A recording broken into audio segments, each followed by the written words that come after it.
2016 में जब जियो कंपनी ने भारतीय टेलीकॉम बाजार में प्रवेश लिया तो इसका डायरेक्ट रूप से प्रभाव उस दौरान मौजूद अन्य टेलीकॉम कंपनियों पर पड़ा, जिसके परिणाम स्वरूप कई कंपनियों ने अपना अस्तित्व खो दिया जबकि कुछ घाटे में चली गईं। और इसका स्पष्ट कारण जियो द्वारा प्रदान किए जाने वाली सस्ती सुविधाएं थी जो उस समय बाजार में कोई अन्य टेलीकॉम ब्रांड नहीं दे पा रहा था। इसी के चलते उस समय की सबसे ज्यादा उपयोग होने वाली कंपनी आइडिया को वोडाफोन से विलय करना पड़ा। विलय करने के बाद उनका अस्तित्व तो बचा रहा, लेकिन उनकी उपयोगिता एवं उनके उपभोक्ताओं में भारी गिरावट देखी गई।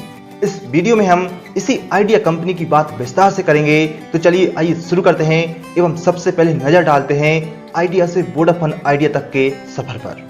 फाइंडर्स, सबसे पहले आपको बता दें, आइडिया की स्थापना 1995 में जब हुई थी तब बिरला कम्युनिकेशन लिमिटेड ने गुजरात एवं महाराष्ट्र में जीएसएम लाइसेंस प्राप्त कर लिया था। इसकी स्थापना आइडिया सेलुलर लिमिटेड के तौर पर हुई थी। इसके बाद 2002 में इसको आइडिया ब्रांड का नाम दिया गया, लेकिन जब 2016 में जियो कंपनी आई तो आइडिया कंपनी ने कुछ बदलाव करके 2017 में घोषणा कर दी कि वह अपनी कंपनी आइडिया सेलुलर को वोडाफोन इंडिया के साथ विलय करेगी।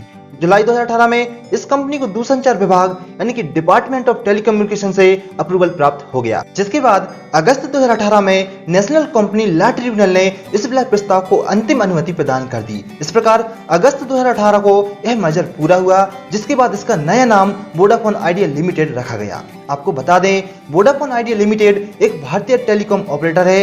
इसका कॉर्पोरेट मुख्यालय महाराष्ट्र के मुंबई में है, जबकि इसका दूसरा रजिस्टर्ड ऑफिस गुजरात के गांधीनगर में है। यह एक सार्वजनिक निगम के रूप में अपने कार्य को संचालित करती है। इंटरनेट सेवाएं, वायरलेस ब्रॉडबैंड एवं मोबाइल टेलीफोनी के साथ साथ यह मोबाइल पेमेंट्स जैसी सुविधाएं भी अपने उपभोक्ताओं को प्रदान करता है।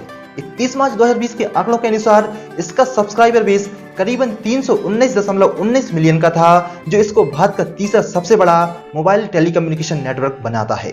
अगर विश्व में इसकी बात की जाए तो इस मामले में यह 5वें स्थान पर काबिज है। 2020 की शुरुआती महीने के आंकड़े इसका कुल राजस्व यानी कि रेवेन्यू 11,723 मिलियन दर्शाते हैं। इसके अलावा इसकी कुल आय यानी कि नेट इनकम 1,45,711 मिलियन आंकी गई थी। इस संगठन में इस दौरान लगभग 13,520 कर्मचारी कार्यरत थे।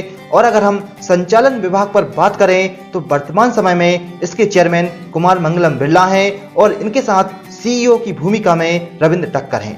चलिए आइए अब एक नजर डालते हैं वोडाफोन आइडिया के मालिक कौन हैं। जैसा कि आप सभी जानते हैं कि जितनी भी बड़ी कंपनियां होती हैं, अक्सर उनका मालिकाना हक किसी एक व्यक्ति के अधिकार में नहीं होता है। इसके लिए वह यह हक शेयर के तौर पर साझा कर लेते हैं। जून 2020 तक इस कंपनी का मालिकाना हक भी इसी तरह मुख्य रूप से 4 हिस्सों में बटा हुआ है। Number 1, Vodafone group. यह इस कंपनी का सबसे बड़ा शेयर होल्डर है, जो कुल 100% में से 45.1% शेयर अपने नाम किए हुए हैं। वोडाफोन ग्रुप एक ब्रिटिश बहुराष्ट्रीय दूरसंचार कंपनी है जो करीबन 25 देशों में अपनी टेलीकॉम सेवाओं को प्रदान करता है।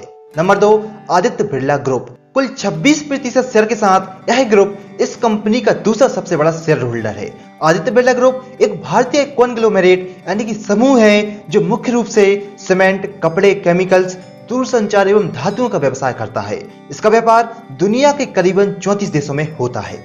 Number 3, Axiata group बरहेड।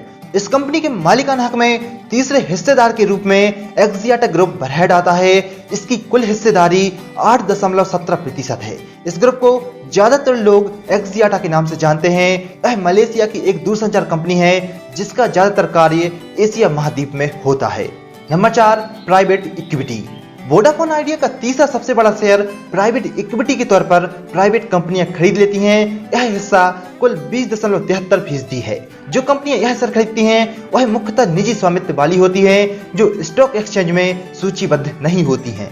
तो फाइंडर्स, यह थी हमारी आइडिया से वोडाफोन आइडिया तक की खोज, जिसमें हमने यह भी जाना कि आइडिया के मालिक कौन है एवं इसकी स्थापना कब हुई थी। अगर यह इन्फॉर्मेशन आपको पसंद आई हो तो आप हमारे इस वीडियो को लाइक कर हमें जरूर बताएं एवं इस वीडियो को अपने दोस्तों के साथ शेयर जरूर करें। और हाँ, यदि अभी तक आपने हमारा चैनल सब्सक्राइब नहीं किया है तो इसे सब्सक्राइब जरूर कर लें और नोटिफिकेशन बेल भी दबा लें। चलिए मिलेंगे अगली वीडियो में, तब तक के लिए गुड बाय, टेक केयर।